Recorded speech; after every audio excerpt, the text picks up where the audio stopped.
नमस्कार दोस्तों। अभी से कुछ दिन पहले मैं आप सभी लोगों के सामने कोरबा की एक ट्रेन में घटी हुई बड़ी भयंकर भूतिया घटना की कहानी लेकर आया था। आज भी कोरबा की ही कहानी लेकर आया हूं, लेकिन किसी ट्रेन में घटी हुई नहीं, बल्कि कुछ दोस्तों के साथ एक ट्रिप के दौरान घटी हुई घटना की कहानी। इसे सुनने के बाद आप लोग किसी भी ट्रिप में जाने से पहले 1 करोड़ बार सोचेंगे। नहीं, मजाक की बात नहीं कर रहा हूं। आप खाली उस लड़की की जगह खुद को इमेजिन करके देखिए, पिक्चराइज कीजिए। डर की एक नई लहर आपके जहन में नहीं दौड़ गई ना, तो फिर बताना कि तो कुछ हुआ ही नहीं भाई। तो भाई, दीपा नाम की ये लड़की कोरबा की रहने वाली थी। यहीं पे इसका जन्म हुआ था, यहीं पे पढ़ाई लिखाई हुई थी, यहीं पे पालन पोषण भी हुआ था। यहाँ पर उसकी अच्छी खासी फ्रेंडशिप थी।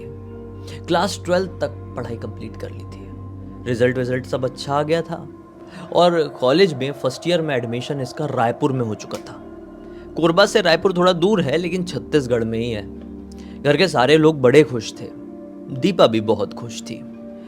दीपा के फ्रेंड सर्कल में से उसकी एक खास फ्रेंड थी, जिसका नाम हम रख देते अंजलि। नाम चेंज कर रहा हूं मैं, इसलिए रख देते हैं, या फिर थोड़ा सोच के बोल रहा हूं। अंजलि दीपा को एक शाम को फोन करती है, अरे यार दीपा, कॉम ऑन यार, तेरा इतने अच्छे कॉलेज में एडमिशन हो गया है, मेरा भी ठीक ठाक में हो ही गया है, और फिर अपने ग्रुप के जितने भी लोग हैं सब कहीं ना कहीं कोरबा छोड़ के जा ही रहे हैं। जिंदगी में फिर कभी ऐसा मिलना हो पाएगा कि नहीं हो पाएगा मालूम नहीं, क्योंकि सब कहते ही रह जाते हैं, इतना कोई मिलता नहीं है। शायद ये हमारी एक अच्छी फ्रेंडशिप वाली लाइफ का आखिरी हफ्ता है। तो क्यों ना हम आजकल में कहीं घूमने के लिए चले, रोड ट्रिप में चले। दीपा कहती है कि रोड ट्रिप में कैसे यार, लड़के लोग जाएंगे तो फिर बड़ी मुश्किल हो जाएगी। लड़के नहीं, अपन लड़कियां लड़कियां चले क्या? बोलती है लड़कियां लड़कियां, ठीक है चल, मैं अपनी ग्रुप की जितनी भी लड़कियां हैं, अंजलि कहती है कि जितनी भी लड़कियां हैं मैं उनसे बात करके देखती हूँ। दीपा नहीं बोली ठीक है। और उसी शाम को या रात को अंजलि ने सब लड़कियों को फ़ोन करी, जितनी भी सर्कल की लड़कियां थी। मैक्सिमम लड़कियों ने हाँ बोल दी, बोले चलो कल घूमने के लिए जाएंगे, वैसे भी अपना एडमिशन कहीं कहीं हो गया है, हम लोग जा रहे। सभी ने सेम बात बोले, और बस अगली शाम को अपनी अपनी स्कूटी में सवार होकर सब निकल पड़े। जिनके पास अपनी स्कूटी थी वो ठीक है, जिनके पास स्कूटी नहीं थी वो अपनी फ्रेंड की स्कूटी में सवार हो गई, सब लड़कियों का ग्रुप। कोरबा से निकले, बढ़िया मस्ती करते हुए, बातचीत करते हुए हाईवे वाले इलाके में गए हैं। वहाँ पे ढाबे वाबे में खाना खाए हैं, मस्ती करते बातचीत करते शाम हो चली। अच्छी खासी अंधेरा हो गया, 7:30 8 बज गए। फिर अचानक से एक लड़की कहती है, यार थोड़ी आगे ना एक डैम है, वहाँ पर जाके ना मुझे बहुत टाइम से क्रेज़ है कि थोड़ा टाइम पास करना है, थोड़ी मस्ती करना है, एंजॉय करना है। लड़के कैसे एकदम खुल के जीते हैं, वैसा जाके थोड़ा सा कुछ तो भी वहाँ पे बस एक्सपीरियंस करना है उस चीज़ को। तो बाकी की लड़कियां कहती है कि यार वहाँ पे अगर कोई और आ गया और हमको ऐसे देखा तो मतलब छोटा शहर है ना कोरबा, अपन वहाँ के हैं तो क्या सोचेंगे लोग। तो वो कहती है जो सोचना है सोचने दो यार, अब तो आखिरी हफ्ता बचा है, फिर हम पढ़ाई करने के लिए निकल जाएंगे। दुनिया की सोचते चलेंगे तो अपना खुद का एन्जॉयमेंट कैसे करेंगे। चलो ना, एक्सपीरियंस करके आते हैं। वहाँ पे थोड़ी देर बैठेंगे, बातचीत करेंगे, प्लानिंग श्लैनिंग करेंगे कि लाइफ में करियर में क्या करना है आगे। कोल्ड ड्रिंक वगैरह ले चलते हैं, थोड़ी पार्टी जैसा भी कर लेंगे और फिर घर लौट जाएंगे। वैसे भी अभी तक किसी घर से फ़ोन नहीं आया ना। सब लड़कियाँ बोलती नहीं नहीं नहीं आया, चलो चलते हैं। बस ये फिर से सब लड़कियाँ अपनी अपनी स्कूटी में सवार होती हैं, और अब जहाँ पर ये लोग थी ये वैसे ही आउटर इलाके में थी, ढाबे में। उससे और 2-2.5 किलोमीटर अंदर की तरफ चली जाती है। अंदर की तरफ था एक डैम, वहाँ पर चली जाती है, और वहाँ पर लिटरली कोई भी नहीं था, पूरा सुनसान सन्नाटा, अंधेरा, हल्की फुल्की ठंड। अरे अलग ही माहौल था। ये लड़कियाँ वहाँ पर पहुँच गई, कोल्ड ड्रिंक वोल्ड ड्रिंक निकाली, बातचीत कर रही है, मज़े कर रही है। पता ही नहीं चला कि ये सब मज़े करने में, बातचीत करने में कितना समय चले गया। अचानक से इस ग्रुप में एक लड़की थी प्रिया नाम की, वो टाइम नोटिस करती, बोलती शिट, देखो गाइस टाइम कितना हो गया है, 10 बज चुके हैं। वो बोली 10 बज गए। फटाफट अपनी जो दीपा थी मोबाइल चेक करती, मोबाइल स्विच ऑफ। शायद दीपा के घर वाले फ़ोन लगाने की कोशिश कर रहे होंगे, लेकिन मोबाइल स्विच ऑफ हो चुका है, तो दीपा को पता ही नहीं चला। ऐसे ही मोबाइल स्विच ऑफ दीपा की बेस्ट फ्रेंड अंजलि का भी हो चुका था। किसी ने अपने अपने मोबाइल में ध्यान ही नहीं दिया था, ये इतना पार्टी में मशगूल हो गई थी लड़कियां। और इनमें से एक दो लड़कियां तो ये सब भी करती थी। तो अलग ही माहौल चल रहा था यहाँ पे। बोली अरे बहुत लेट हो गया, तुम्हारा फूकना फाकना ख़त्म करो। छुप के कर रही थी डैम के पास ना, खुले में थोड़ी कर पाते हैं। चलो चलो जल्दी चलते करके सब लड़कियां फटाफट सवार हुई अपनी अपनी स्कूटी में और निकल पड़ी घर की तरफ। अब सबका घर अलग अलग है ना। कोरबा भी है थोड़ा शहर है, मतलब भले ही छोटा शहर है लेकिन शहर है। सब अलग अलग अलग अलग निकल गए। अब अंजलि और दीपा एक ही स्कूटी से थी। स्कूटी दीपा की थी, अंजलि के पास कोई स्कूटी नहीं थी। अंजलि दीपा के घर से थोड़ी ही आगे रहती थी। तो अंजलि दीपा अपनी अलग वाले रास्ते से चली आ रही है। कोरबा शहर लगने से थोड़े पहले से ही सब लड़कियां अलग अलग वाले रास्ते से बिखर गई, अपने अपने घर चली गई। और इस पर्टिकुलर रास्ते में ये दोनों लड़कियां जा रही है कि जाते जाते अचानक से अपनी दीपा ही स्कूटी चला रही है। वो नोटिस करती है कि स्कूटी में पेट्रोल का कांटा तो बिल्कुल एंड की तरफ टच कर गया है। बोलते शिट, रात के लगभग 10:30 बज रहे हैं, मोबाइल हमारा स्विच ऑफ है, पास में इतने पैसे भी नहीं बचे हैं, सब उड़ा चुके हैं, पेट्रोल ख़त्म होते आ गया है। अंजलि अब क्या करें। अंजलि बोलती है भाई कुछ इलाज नहीं है, अगर हम यहाँ पर फंस गए ना तो घर पे ऐसी बैंड बजेगी, एडमिशन तक कैंसिल कराने की नौबत आ जाएगी। बोलेंगे कि अभी तुम घर पे रहते हो तो इतनी छुट्टी सांड बन के घूम रही हो, बाहर चली जाओगी तो देखने वाला कोई नहीं रहेगा तो क्या करोगी। घर वाले ऐसा बोलेंगे और हमारे बाहर जाने के ऊपर भी पाबंदी लग सकती है, पढ़ाई करने के ऊपर भी। इससे बेहतर है कि अपन सीधे सीधे रास्ते से ना चल के एक शॉर्टकट से चलते हैं। वहाँ पर पेट्रोल पंप मिलता है, एक पेट्रोल पंप है। ये शॉर्टकट एक छोटे से गांव से होता हुआ जाता था। उस गांव में एक पेट्रोल पंप था। पेट्रोल पंप से पेट्रोल भराएंगे और फिर आगे निकल जाएंगे, भले ही 20 रुपये का क्यों ना पड़ा है। बोले ठीक है चलो भाई उसी रास्ते से चल लेते हैं। अब ये दूसरे वाले रास्ते की ऐसी डिस्कस इसलिए हो रही थी क्योंकि एक कच्चा रास्ता था। रोड ऐसी तहस नहस थी जैसे कि मानो किसी ने स्पेशली बुलडोजर बुला के वहाँ पे गड्ढा करवाया हो। ऐसी रोड की परिस्थिति हो चुकी थी। ये जा रही है जा रही है जा रही है, बीच बीच में लग रहा है कि बंद हुई बंद हुई बंद हुई बंद हुई। अचानक से एक पॉइंट में डुक डुक डुक करके स्कूटी बंद, पेट्रोल खत्म जैसा बंद हो गई। बोले शिट, ये बंद हुई भी तो कहाँ हो गई साला। ये ऐसा लग रहा है कि आसपास कब्रिस्तान है कोई ना कोई। ये बात कौन बोलती है? दीपा बोलती है अंजलि से। अंजलि बोलती कब्रिस्तान, तुझे कैसे पता? बोलती है ध्यान से सूंघने की कोशिश कर, अगरबत्ती की स्मेल आ रही होगी। शमशान घाट यहाँ पे नहीं है, मुझे बहुत अच्छे से पता है, यहाँ पर कब्रिस्तान हो सकता है। बोले अगरबत्ती की स्मेल, कब्रिस्तान, ऐसा ऐसा करिए। और पीछे बैठी हुई अंजलि ने भी रियलाइज़ करी। बोली हाँ यार, अगरबत्ती की स्मेल तो आ रही है। अब देखो स्कूटी हो गई है बंद, स्कूटी की हेडलाइट भी नहीं जल रही होगी ऑब्वियसली, तो आसपास का कुछ नज़ारा भी नहीं दिखेगा। ये गांव के कच्चे वाले रास्ते में है तो स्ट्रीट लाइट भी नॉर्मली नहीं होती है। जहाँ पर ऐसी जगह पर होते हैं ना, कब्रिस्तान वगैरह बने रहते हैं, आउटर से इलाके हैं, वहाँ पे स्ट्रीट लाइट वगैरह नहीं होती है। आप खुद याद कर लो कहीं गए होगे तो ऐसे एकदम अंधेरा वाला माहौल है, स्मेल आ रही है अगरबत्ती की। बात निकल गई है कि कब्रिस्तान के आसपास तो नहीं है, तो डर अजीब सा बैठ गया मन में। फटाक से अंजलि कहती है कि दीपा यार टाइम पास मत कर, मुझे अब लग रहा है डर, तो स्कूटी स्टार्ट करने की कोशिश कर, झुका पुका के कैसे भी करके यहाँ से बस निकलते हैं। दीपा कहती है अच्छा अच्छा ठीक है तू उतर। दोनों उतरी स्कूटी से, ये दोनों ने झुकाई है, झुका के जैसे पेट्रोल टंकी में एक तरफ हो जाता है वो दूसरी तरफ लाने की कोशिश कर रही है। देखी हुई थी कहीं ना कहीं कोई ना कोई बाइक के साथ करते तो ये कोशिश कर रही है, वैसे मार रही है, उसका किक विक मार रही है, स्टार्ट नहीं हो रही। कि इतने में ये सब कुछ करते हुए अंजलि को अगरबत्ती दिखाई दे देती है जिसकी स्मेल आ रही थी। थोड़ी आगे जहाँ पे इनकी स्कूटी बंद हुई है वहाँ से थोड़ी आगे अगरबत्ती जल रही है। भले ही कितना भी अंधेरा हो, अगरबत्ती में थोड़ी सी आग चिंगारी होती है, वो दिखी जाएगी ना भाई। तो दिख गई ज़मीन में ऐसी खुची हुई थी 2 अगरबत्ती, वो जल रही थी। अंजलि बोलती है कि दीपा देख सामने अगरबत्ती जल रही है यार, मुझे बहुत डर लग रहा है।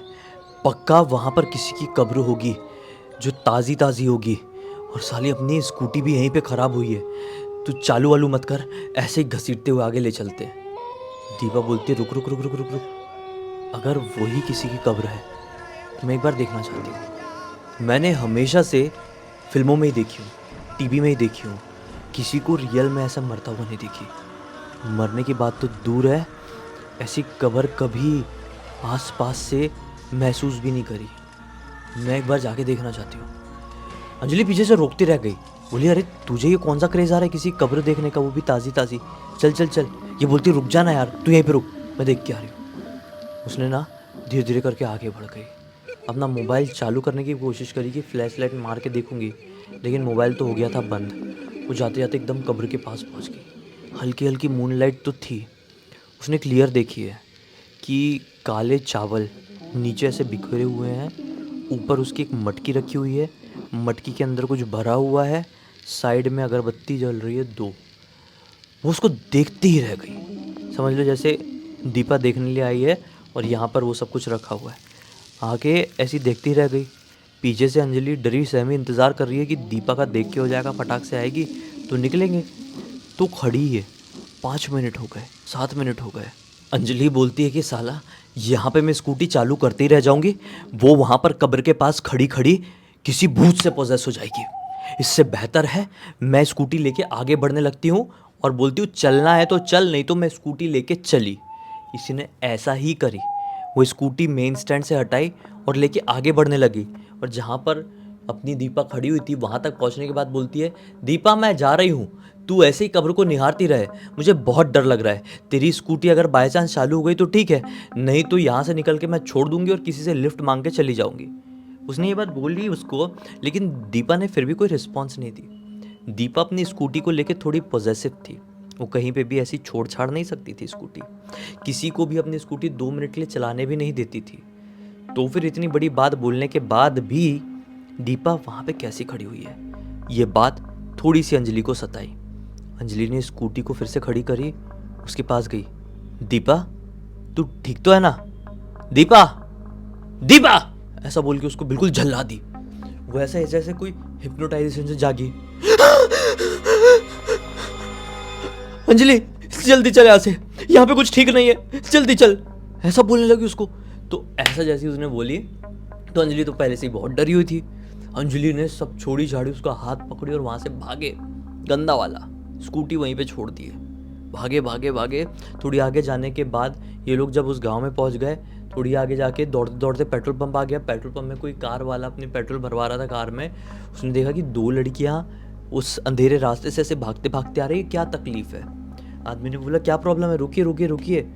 तो डरी डरी अंजलि ने सब बता दी कि हमें कब्रिस्तान में कुछ ऐसा ऐसा हुआ था, दीपा अचानक से रोने लगी थी, हमें कुछ ठीक नहीं लग रहा है, हमारी स्कूटी वहाँ पर रह गई है। तो आदमी बोलता है कोई बात नहीं, आप मेरे साथ मेरी कार में बैठिए, यहाँ पे बॉटल में थोड़ा सा हम पेट्रोल ले लेते हैं, मैं बात करता हूँ, मेरा पहचान वाला पेट्रोल पंप है, और आपकी स्कूटी वहाँ से ले आते हैं। ये दोनों बोलती है ठीक है ठीक है। थोड़ा पेट्रोल मिल गया इनको एक बॉटल में, परेशानी देखते हुए लड़कियों की मदद कर दी है गाँव में। तो वो आदमी इनको वापस से स्कूटी जहाँ पर खड़ी हुई थी वहाँ तक लेकर गया, और आदमी बोलता है आप लोग क्या कर रही थी, ये प्रॉपर कब्रिस्तान है, आप शायद गलत रास्ते से आ रही थी, इस रास्ते से आने वाला सीन ही नहीं है, थोड़ी आगे से आना रहता है, आप कहीं गलत जगह ही एंटर कर गई थी, और बीच कब्रिस्तान में आप अपनी गाड़ी चालू करने की कोशिश कर रही है, बंद हो रही है, ये सब कर रही है, चलिए अभी जल्दी से पेट्रोल डालते हैं और निकल दें यहाँ से फटाफट। वो उतरे तीनों जन, फटाफट पेट्रोल डाले। भला आदमी था, अच्छा आदमी था, कोरबा का ही था। फिर ये लोग बैठे हैं, वो आदमी इनके साथ साथ अपनी कार चलाया है जब तक गांव वाले एरिया से बाहर नहीं निकल गई, कोरबा नहीं लग गया तब तक। और फिर वो आदमी अपना निकल गया। अब डरी डरी दीपा ने अंजलि को उसे घर पर छोड़ी और अपने घर पर आ गई, और घर वालों से कुछ बात नहीं करी। खाना वाना तो वैसे भी खा चुके थे, डर के मारे और भूख ख़त्म हो गई थी, अपने कमरे में सोने के लिए चली गई।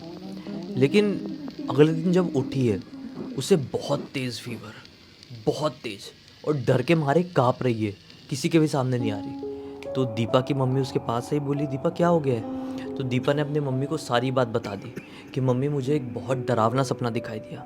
सपना ये कि अपने घर में जितने लोग हैं सब की सब एक ही समय ख़त्म हो गए, सबकी मृत्यु हो गई है, सब लाश बन के पूरे घर में पड़े हुए हैं। और फिर घर के अंदर एक काला सा साया एंटर करता है जो कि मेरे कमरे की तरफ बढ़ता है और मेरे साथ कुछ गलत करने की कोशिश करता है। तो मम्मी बहुत घबरा गई, बोली बेटा ये सपना ठीक नहीं है, हम डॉक्टर के पास चलते हैं, तुझे पहले बुखार ठीक कर दें और फिर उसके बाद हम देखें क्या करना है। डॉक्टर के पास गए, चेकअप हुआ, टेस्ट हुआ, तो क्या पता चला, इसे डेंगू, मलेरिया और टाइफाइड तीनों पॉजिटिव दिखा दिया। डॉक्टर साहब ने बोले कि इसको दवाई ववाई दो, 2 दिन दो, 3 दिन भी नहीं बोलूँगा। अगर इसको थोड़ा भी असर ठीक नहीं दिखा ना तो इसको बड़े हॉस्पिटल में एडमिट करना होगा। इसको घर पर लेकर आए हैं, दवाई ववाई दिए, इसको इतनी वोमिटिंग हो रही है, इतनी वोमिटिंग हो रही है जिसकी कोई लिमिट नहीं है। वोमिटिंग में खून वून आ जा रहा है, मतलब ये बिस्तर से उठ भी रही है ना, बैठ भी रही है उठ के, तो चक्कर आ जा रहे हैं, ऐसी कंडीशन हो गई। 2 दिन देख लिए नहीं हुआ, फिर घर वालों ने बोले नहीं इसको बड़े वाले हॉस्पिटल में लेके जाएंगे। बड़े वाले हॉस्पिटल में लेकर गए, वहाँ पर डॉक्टर ने बोले कि 3 दिन एडमिट रखते हैं। 3 दिन वहाँ पर एडमिट रही और थोड़ी सी शरीर में सुधार आ गया, थोड़ी तबीयत ठीक जैसी लगने लगी। डॉक्टर ने बोले कि अब ये दवाई से ट्रीट हो जाएगी, इसको घर लेकर जाओ। घर पर आई हैं, फिर मम्मी बोलती है कि सब कुछ जो कुछ तेरे साथ हो रहा है वो शायद किसी भूतिया एक्टिविटी की वजह से हो सकता है। तुम कब्रिस्तान वगैरह से आ रहे थे और लड़कियां हो, जवान लड़कियां, तुम्हें जो चीज़ नहीं करना चाहिए था वो करी, जाकर पूजा कर। तो ये पूजा करने के लिए गई अपने घर के मंदिर में, कभी पूजा नहीं करती थी। मम्मी ने ऐसे डांट के बोली तो पूजा करने गई। और भैया जैसे ही ये पूजा करने जैसी हुई है, पूजा शुरू करने वाली थी, इसके पेट में ऐसा असहनीय दर्द हुआ, ऐसा दर्द हुआ कि मैं आपको बता नहीं सकता। ये भी किसी को ठीक से बता नहीं पाई। फिर मम्मी ने बोल दी कि ये जो तेरे साथ हो रहा है ये तुझे पूजा करने से स्पेशल प्रॉब्लम हुई, नहीं तो हॉस्पिटल में तेरी तबीयत ठीक हो गई थी। ये भूत प्रेत वाली बाधा ही है। फिर एक बाबा जी के पास लेकर गए इनको। कोरबा के आगे एक छोटा सा गांव है। बाबा जी ने ना इसको वोमिटिंग कराया। वोमिटिंग में आप विश्वास नहीं मानेंगे, इतना इतना बाल का गुच्छा निकला। अब जहाँ पर इन लोगों ने वो मटकी, वो काला चावल, वो अगरबत्ती देखे थे, वो कोई कब्र ही थी या फिर वहाँ पे किसी ने काला जादू किया हुआ था बड़ा भयंकर वाला। कब्रिस्तान तो था लेकिन वो कब्र ही थी कि नहीं ये नहीं मालूम। हो सकता है वहाँ पे काला जादू भी था, तभी इसके साथ ऐसी तबीयत। नहीं तो किसी की कब्र देख के ऐसा किसी के साथ नहीं होगा। कब्र एक सच्चाई है दुनिया की, किसी की भी मृत्यु एक बहुत बड़ी सच्चाई है। तो उसे देखकर कोई ऐसा स्थिति में नहीं चले जाएगा, ऐसी कंडीशन में नहीं चले जाएगा। इसके साथ जो कुछ भी हुआ वो किसी वुडू मैजिक, ब्लैक मैजिक, तंत्र साधना, जो शैतानी तंत्र विद्या होती है उसकी वजह से हुआ। तभी तो उल्टी हुई, तो इतना इतना बाल का गुच्छा निकला इसके पेट से और फिर एकदम बेहोश जैसी हो गई। फिर बाबा ने बोले कि कुछ कुछ ऐसे इसको रिचुअल बताए, घर वालों को बताए, इसके हाथ में कुछ बांधे धागा वगैरह, और फिर धीरे धीरे करके ये ठीक हुई है। लेकिन इसे ठीक होने में काफ़ी समय लग गया। इसका शुरुआती टाइम चले गया, मतलब छूट गया। इसको कॉलेज जब ज्वाइन करना था, ये लगभग 1 महीने बाद कॉलेज ज्वाइन कर पाई। लेटर वेटर मेडिकल के हिसाब से दिया गया, कॉलेज वालों ने भी एक्सेप्ट कर लिए। हालांकि इस घटना को अब समय हो गया है, थोड़े दिन हो गए हैं, थोड़ा दिन के थोड़े साल हो गए हैं। अभी वो अपनी पढ़ाई कर रही है रायपुर में, हंसी खुशी से रह रही है। लेकिन अब ऐसी गलती कभी नहीं करती है। ऐसी चीज़ों से अट्रैक्ट होना तो दूर, ऐसी चीज़ों का ग्रुप में बैठ के टॉपिक भी निकलता है ना बातचीत करने वाला, तो वहाँ से उठ के चली जाती है। क्योंकि इसने अपने जीवन में कुछ ऐसा एक्सपीरियंस की है जिसकी लोग कल्पना भी नहीं कर पाते हैं। इसने वहाँ पर खड़े होके, कब्र थी या जो भी थी, वही मटकी को घूरते हुए क्या एक्सपीरियंस किया था, क्या फील किया था, उसने ये कभी किसी को नहीं बताई। और बोली मैं बता भी नहीं सकती। वो बहुत ज़्यादा डरावना, बहुत ज़्यादा घिनौना था। इस पूरी पूरी घटना की जानकारी मुझे किसी और ने नहीं बल्कि खुद अपनी दीपा के सगे भाई सोनू ने इंस्टाग्राम पर लिख कर भेजा। मैंने सोचा आप लोगों को बताना तो बनता है, तो लेकर आ गया। इसी बात पे अब तक देख लिए हैं तो लाइक ज़रूर कर देना, चैनल को सब्सक्राइब करके बेल आइकन दबा के ऑल के ऑप्शन में क्लिक करना, क्योंकि इसी तरह के हैरान कर देने वाले खौफनाक वीडियोस डेली आप लोगों के सामने लेके आता रहता हूँ। इंस्टाग्राम की लिंक इस वीडियो के डिस्क्रिप्शन बॉक्स में मिल जाएगी, क्लिक करके डायरेक्टली वहाँ पर पहुँच जाना। और इसी तरह की कोई भी कहानी, टॉपिक या जानकारी आप लोगों के पास भी है तो लिख भेजना। हो सकता है मेरा अगला वीडियो कल आपके हिसाब से ही बन रहा हो। तो चलिए कल फिर से मिलते हैं, तब तक के लिए बहुत बहुत धन्यवाद। आपका दिन शुभ हो।